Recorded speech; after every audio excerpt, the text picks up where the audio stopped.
What good does Coca-Cola do you physically? I think Coca-Cola, as the introduction said, does have some sugar in it. It is energy. Is it an absolute necessity? No, it's not. Millions of people enjoy it as part of their diet across the UK. Does have some sugar in it, you say? It does. Why don't you say specifically how much sugar there is in this can, for example? I think if you turn... on the side you say 30, you have a percentage on there, don't you?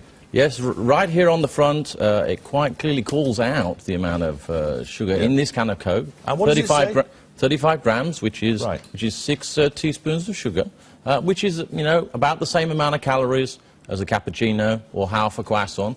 So there is calories. And actually, what we're doing is to say, look, the information is here. We want to actually promote and make sure people do know. Do you imagine people know if they go to the cinema, and this is a small one, and there are big ones here too. You go to the cinema and you get a jug of Coke like this. Do you think people have any idea how much sugar's in it? And maybe they don't. And I think one of the things we need to do... Look at this. 23 sachets of sugar in that single container, the equivalent thereof. Now, that is a staggering amount of sugar, isn't it?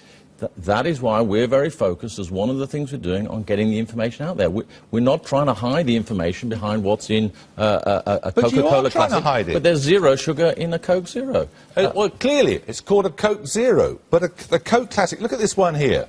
There's 44 packets of sugar in this one. 44! Indeed there are, and I think what we're saying is, look, we want to make sure that people have the information available to them so that they can make the choices, and if they don't want the big one, then fine, and that clearly is not one that's going to be for everyone. We want to make sure the information is available. We want to make sure there's more availability of more choices, whether it's smaller packages, as you had in your intro. Yeah, but whether it's 23 in something this size, or 44 in something this size, each of which is to be consumed in one single sitting at a cinema, this is staggering, isn't it? Look, I think we do need to recognise that things need to change, that the bigger cups need to come down. I don't think that we are talking that the world can't change and the world doesn't need to move on.